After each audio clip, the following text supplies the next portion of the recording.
Okay, so Parshat Yitro. So a lot happens in Parshat Yitro as things go. Very exciting things like Yitro comes and visits. Then mildly exciting things like Kabbalat Torah and the ensuing things. So Yitro, there's a lot to talk about.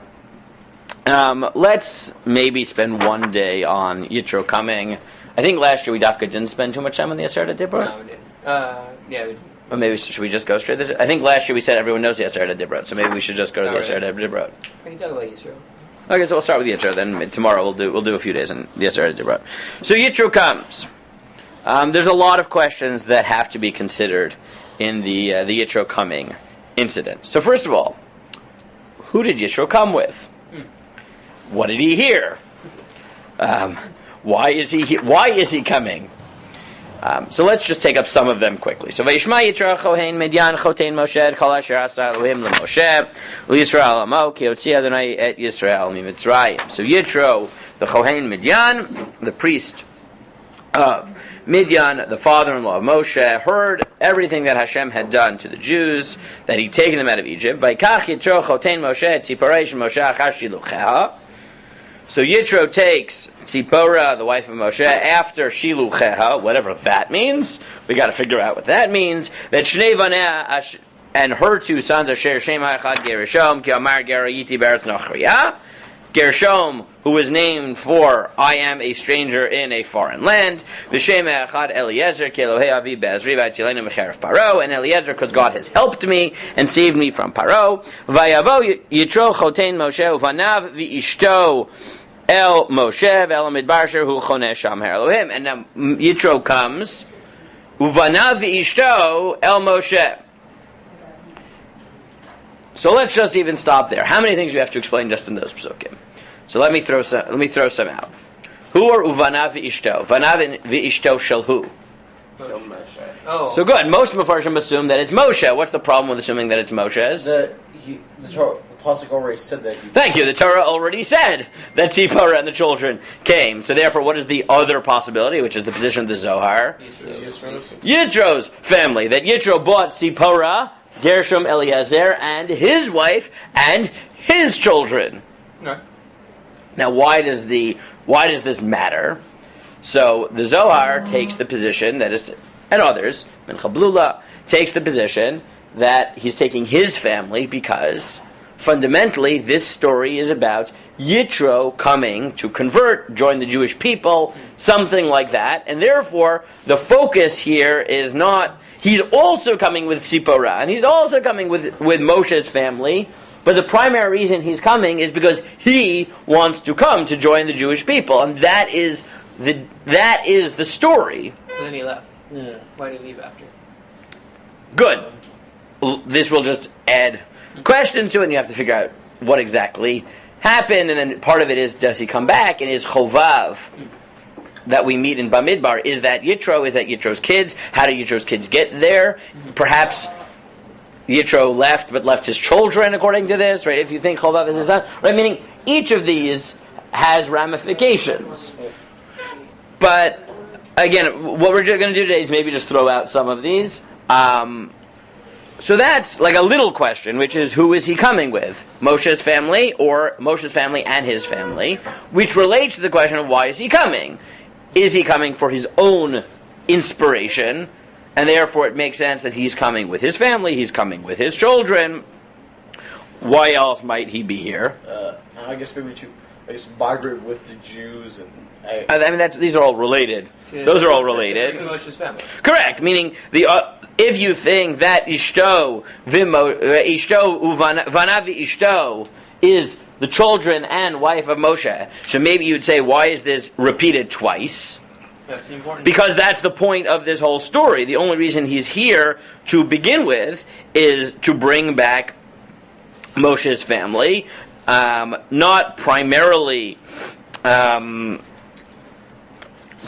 for his own inspiration, but for the family component. Again, Moshe's family. And then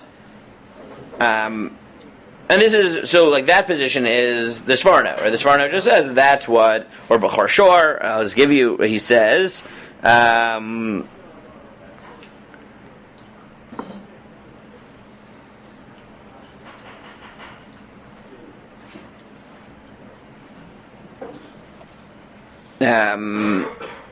why, right, he just said, why did she come? Lihyot, omed, Mitzrayim ve'avia, etzlo l'midyan, lihyot, omed, mishameret. He had taken her to protect her, and essentially, according to these Mefarshim, why... Now, according to the position that he's coming for his own inspiration, so why is it important to tell us that he heard about the miracles? Because that's what inspired him. What about if you think that he's coming to bring back Moshe's family? Why is it important that he knew about the miracles? Because the whole reason he was sent back was because he was worried, like, why are you bringing them in? Exactly, that's what the Sforno says. That now there's no trouble. That whatever had happened before, they had gone back to Minyan because of all the trouble that could come from somebody who says, hi, God told me to take on the world's superpower and demand that he free millions of slaves.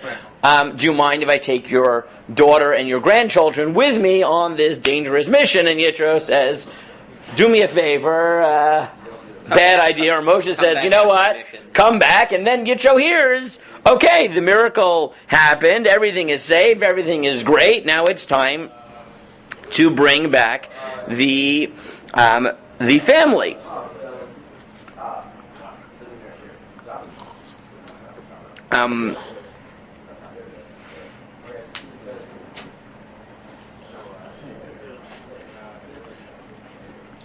The third, so that's two possibilities, right? So the majority of the Mefarshim actually assume that he's coming for himself, even if he's bringing Tzipora and the children, he's also coming for himself. That's the position in the Midrash, in the Gemara. Rashi follows this, Ramban follows this, etc. The third possibility, and this is from Reb David Tzvi Hoffman and Kasuto, they claim that he's coming after these miracles, not primarily to bring back his family, that's part of it, but on a diplomatic mission as the representative of Midian. Because he heard, hey, there are these Jews who are powerful by virtue of the fact that God is on their side. So he comes to represent Midian. So why is it important to bring the family? Because that's the traditional way to have diplomatic ties in the ancient world. Hey, there's this powerful nation, and my daughter is conveniently the wife of the leader of said nation. It is good, and what better way of having a diplomatic meeting if you bring the wife back, right? Lord of the Rings, end of Lord of the Rings, right? Elrond brings his daughter to marry the king, okay? It's a diplomatic mission which ends in a wedding. That's all I'm going to say, okay? I haven't ruined it for you, that's all I'm going to say. If you're this old and you haven't read the book, you deserve it. No, we told him he has to. He has to. He's committed to it, and he will. So what we've seen today is the three possibilities of why he's here. Right? One is primarily to reunite, and again, they can overlap, but the three factors: reuniting the family, converting himself, being inspired, joining the Jews, and all those manifestations, whatever you think it is, actually converting, not converting, but being part of the Jewish, however you want to do it, we can subdivide these, or on a diplomatic mission. According to each, you have to explain why does it matter that he heard the miracles. So if it's about the family, it's just, now he knows it's safe. To the extent that it's about his own inspiration conversion, it's obvious. That's what inspired him to join the Jewish people. If it's a diplomatic mission, it's, hey, these people are super powerful, now's the time to come, let's bring the family, because that is a good way of creating diplomacy. Other questions that you have to deal with in this story are, what is Achar Shilucheha? The assumption behind this whole story is that Tzipora is not there. Where is she? So here, again, you get divide, and I'll just throw out the possibilities very quickly, because I really don't want to spend too much time on it. But, Achar Shilucheha, so you tell me, what could Shilucheha mean? I guess I suppose sent back. So it could just mean send back. What else can shilucha mean? What does shilucha usually mean? It could be something stronger than that, which is divorce. Right? Not just sent away, but divorce. And this is a machlokes in the midrash. Okay, this is a machlokes in the Mechilta de Rabbi Shmuel and in the Mechilta de Rashbi. Rabbi Yeshua in the Mechilta de Rabbi Shmuel and Rabbi Elazar Hamodai in the Mechilta de Rashbi assume that he had actually divorced her. Now, what exactly was this divorce? So, Rav David Tzvi Avin says it probably wasn't like a permanent divorce. It was some sort of, I don't know if you're ever going to come back. You know, it's one of those things. My daughter's going to be chained to you. I won't know if you died off there in Egypt. Like, temporarily give her a divorce, and if you survive and if everything works out, I'll bring her back and remarry. But don't leave her in Aguna in Midian, not knowing whether her husband died. The majority of Mefarshim think that he sent her away but didn't divorce her. Again, this is Rabbi Elazar Hamodai in the Mechilta. Possibly, right? It's unclear exactly how to read the Mechilta. Really, that's the question, right? Is it divorce or just being sent away? Right, that's probably a better way of saying this. It's not totally clear whether it was a divorce or just a sending away. Many of the Mepharshim assume it wasn't a divorce. It was just, he sent her away to be safe. That's like how Rashi understands it. So again, that's two possibilities within these midrashic traditions. Was an actual divorce? Either way, it's probably not that he intended to end the marriage. The only question, did he formally end the marriage to protect her, or did he just send her away? The Sforno and the Orach Chaim have a different interpretation, which is Achar Shilucha is nothing about this at all. Achar Shilucha means after Tzipora sent messages to Moshe and said, "Hey, I want to come back." Right? Not he sent her away, but she sent to him. And therefore, according to that, everything we said at the beginning is wrong. This is not about Yitro at all. It was Tzipporah's initiative. Clearly, the unification of the family was the important thing, and maybe Yitro was only willing to because of the miracles, but that's a totally different possibility.